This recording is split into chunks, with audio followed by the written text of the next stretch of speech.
Bonjour, bonsoir, c'est Kenshin. Alors cette vidéo est à destination de toutes les personnes qui veulent un peu mieux comprendre le délire des cartes graphiques, que ce soit leur nom ou alors leur spécificité technique, et comment mieux choisir la sienne. Donc dans cette partie, je vais parler des cartes graphiques pour le jeu vidéo. Dans une autre, je parlerai des cartes graphiques professionnelles. Très rapidement, une carte graphique c'est réellement utile si vous jouez ou si vous utilisez des outils graphiques. Sans carte graphique, votre PC peut marcher avec un APU, c'est-à-dire un CPU qui a une puce graphique intégrée. D'ailleurs, les GPU les plus utilisés sont de la marque Intel. Pourtant, ils ne produisent pas de carte graphique, mais par défaut, souvent, ce que vous utilisez, si vous n'avez pas de carte graphique dédiée, c'est l'APU Intel. Alors même si avec un APU, vous pouvez faire tourner quelques jeux très peu gourmands en ressources, comme League of Legends par exemple, vous n'allez pas y jouer dans les meilleures conditions. AMD, Nvidia. Donc ça, c'est les deux constructeurs de puces. Même si on a des fanboys des deux côtés, que ce soit ou non justifié d'ailleurs, les deux marques se valent, aussi bien au niveau des performances qu'au niveau du rapport prix-performance. Le truc qui démarque vraiment Nvidia, c'est le très haut de gamme où ce sont souvent les seuls à proposer quelque chose. Sinon, les différences se jouent sur des détails qui dépendent plus des services proposés autour que des cartes en elles-mêmes. Par exemple, Nvidia, via GeForce Experience, propose un mode Game Stream pour qu'un ami prenne le contrôle de votre jeu. On a aussi AMD qui permet plus facilement de mettre plusieurs cartes graphiques qui fonctionnent en parallèle. Là où Nvidia demande une carte mère qui porte une mention spéciale et qui du coup est plus chère. Pour le calcul, AMD utilise OpenCL et Nvidia utilise CUDA. Selon les logiciels vidéo, on n'a pas forcément les deux qui sont supportés. Bref, des détails qui peuvent avoir leur importance selon les cas d'usage, mais pas de vainqueur absolu. Un truc vraiment utile pour s'y retrouver avec les cartes graphiques, ce sont les noms.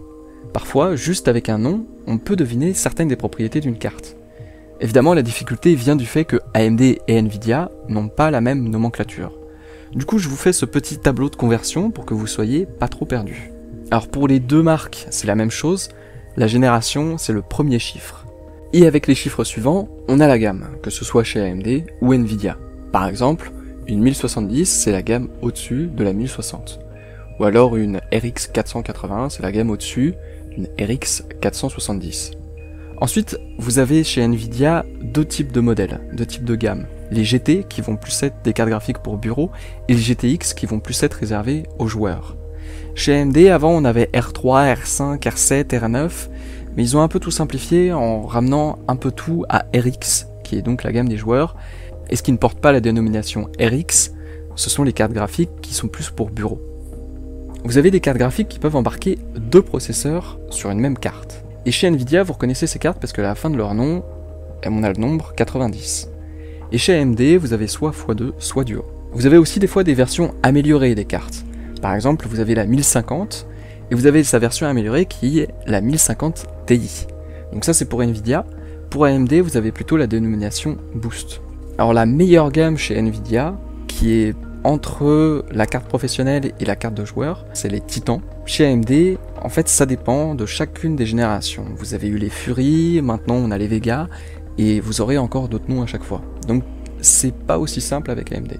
Il y a aussi un truc qui vous permet de mettre plusieurs cartes graphiques qui fonctionnent en parallèle, pour avoir plus de performance.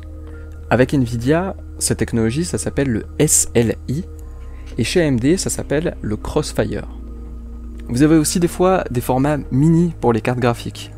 Pour autant, vous n'avez pas moins de performance, ça chauffe peut-être un peu plus, mais pas significativement. Et chez Nvidia, ça s'appelle les mini, et chez AMD, ça s'appelle les nitro. Enfin, pour les PC portables, dans le nom de la carte graphique, vous avez M à la fin, que ce soit pour Nvidia ou AMD. Enfin, pour Nvidia, ça a changé en réalité depuis très récemment, où vous avez plus justement cette distinction qui est faite avec la lettre, même si vous avez toujours une différence de performance. Alors la fréquence, c'est le nombre de fois par seconde que la carte graphique apporte des infos et fait des calculs. Si vous comparez plusieurs cartes graphiques avec le même modèle, celle qui a la plus haute fréquence est la plus performante. Par exemple, si vous comparez la Asus 1080 par rapport à la Gigabyte 1080, la plus performante sera celle, la plupart du temps, qui aura la fréquence la plus importante. Par contre, allez pas comparer des modèles différents juste en vous basant sur leur fréquence. Par exemple, une 1070 et une 1080. La puce, c'est bien le principal facteur qui va déterminer la puissance d'une carte graphique. Selon le modèle, vous aurez plus ou moins de transistors, ce qui impacte directement le nombre d'unités de calcul. Chez Nvidia, ça s'appelle des cœurs CUDA et chez AMD, des cœurs de flux. C'est ce qui fait que dans une même génération, les cartes graphiques coûtent plus ou moins cher et sont plus ou moins performantes. Après, faut avoir en tête qu'un cœur CUDA équivaut pas forcément à un cœur de flux, donc essayez pas de comparer des puces AMD et Nvidia juste en vous basant sur le nombre de cœurs. Alors on entend souvent parler du nombre de teraflops dont une carte graphique ou une console est capable. Tera, c'est le préfixe qui signifie billion, flop, c'est une opération en virgule flottante, donc pour faire simple, une addition ou une multiplication, et le S à la fin, c'est pour dire par seconde. Donc c'est directement lié à la puissance de calcul de la carte graphique. Alors ce qui fait que les performances d'une carte graphique ont évolué sans pour autant augmenter la consommation ou la taille d'une carte, c'est surtout que les circuits des processeurs sont gravés de plus en plus finement, ce qui permet de moins consommer et de moins chauffer, principalement pour des histoires de résistance électrique. Donc si vous voyez comme info la finesse de gravure ou la lithographie, vous savez que c'est la taille des circuits en nanomètres. Par exemple, chez Nvidia, quand on était à 14 nanomètres, c'était l'architecture Pascal, et en 28 nanomètres, c'était Maxwell. Après, dans le détail, il y a toujours quelques subtilités, mais en gros, c'est ça, et quand on a une vraie différence de performance, c'est surtout quand la finesse de gravure a évolué et qu'on a une nouvelle architecture. Pour ce qui est de la VRAM, en gros, c'est une RAM dédiée à la carte graphique, et vous pouvez pas en rajouter parce que contrairement à des barrettes de RAM, les puces de VRAM sont soudées à la carte graphique. En avoir trop améliorera pas les performances, mais ne pas en avoir assez vous fera ramer si vous mettez une résolution trop élevée ou un niveau de détail trop important. En gros, c'est là où le jeu va stocker les textures pour y accéder rapidement et ne pas ralentir le jeu. Pour voir ça simplement, dites-vous que la même photo avec une résolution plus ou moins élevée prendra plus ou moins de place, plus ou moins d'octets. Pour les textures, c'est pareil, ce sont juste des images avec plus ou moins de détails, et sur un jeu, le poids total des textures pris en charge par une carte graphique dépend de la quantité de VRAM.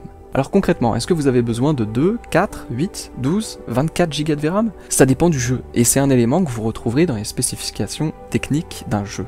Mais sur un même jeu, plus vous voudrez jouer avec une grosse résolution, ou un gros niveau de détail, plus il faudra de VRAM. Il y a plein de marques qui vont utiliser les puces Nvidia et AMD qui vont sortir une carte graphique avec quelques différences entre elles, et qui peuvent ou non importer selon vos besoins. Comme marque connue, vous avez EVGA, MSI, Saphir, KFA2, Asus, et la liste est longue. Par ordre d'importance, on a ça comme principale différence. Le prix, le système de refroidissement qui va faire plus ou moins de bruit ou qui pourra plus ou moins bien refroidir, la fréquence de base de la puce et son potentiel d'overclock, vous pourrez plus ou moins monter dans les mégahertz et donc augmenter la puissance de base de la carte graphique. La connectique, est-ce que vous avez de l'HDMI, du VGA, des DisplayPort? Et enfin, la durée et les termes de la garantie. Le SLI pour Nvidia ou le Crossfire côté AMD, c'est ce qui permet de coupler plusieurs cartes graphiques pour avoir plus de performance. Sauf que, si jamais vous mettez deux cartes graphiques identiques, vous n'aurez pas le double de performance, mais plutôt quelque chose de l'ordre de 80% de performance en plus, dans le meilleur des cas. Le meilleur des cas étant si le jeu prend en charge cette technologie et que c'est bien fait, ce qui n'est pas toujours le cas. Alors même si la plupart des gros titres le font, ils le font plus ou moins bien, et dans le pire des cas, vous aurez les mêmes performances qu'avec une seule carte graphique, parce que ça aura pas été fait. Aussi, la VRAM des deux cartes graphiques ne s'additionne pas.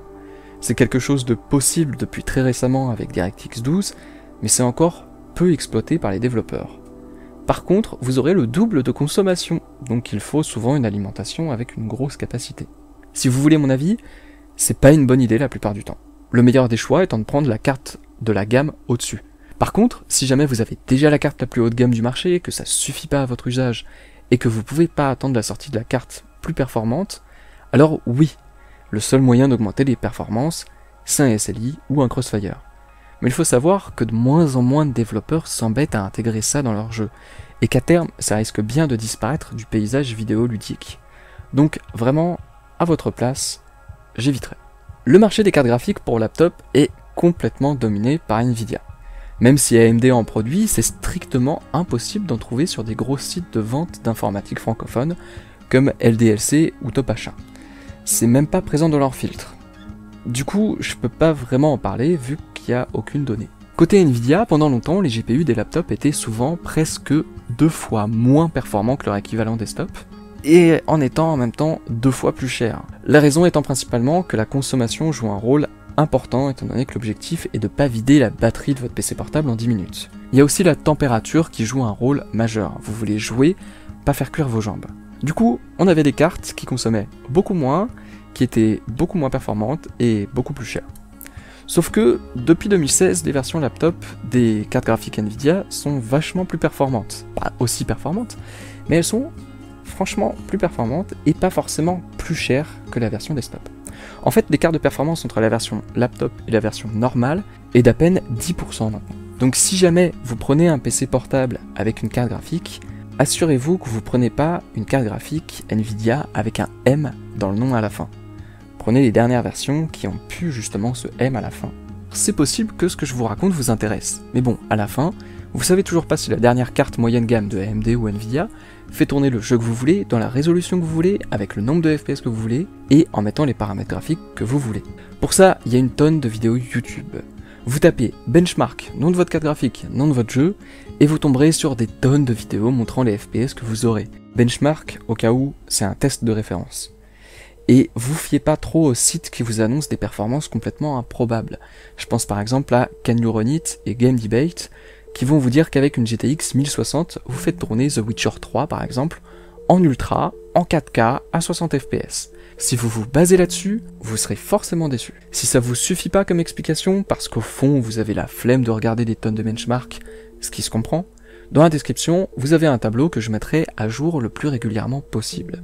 J'y listerai les cartes graphiques que je considère comme étant les plus intéressantes, quelles performances en attendre, et leur prix. Je mettrai aussi à quand remonte la dernière fois que j'ai mis le document à jour, que vous soyez rassurés quant à sa validité. Voilà, j'espère que ça aura pu vous aider. Si c'est le cas, n'hésitez pas à liker ou à la partager à d'autres personnes auxquelles vous pensez que ça sera utile. Ça m'aidera moi, mais j'espère surtout que ça en aidera d'autres. En attendant la vidéo suivante, moi je vous dis à la prochaine.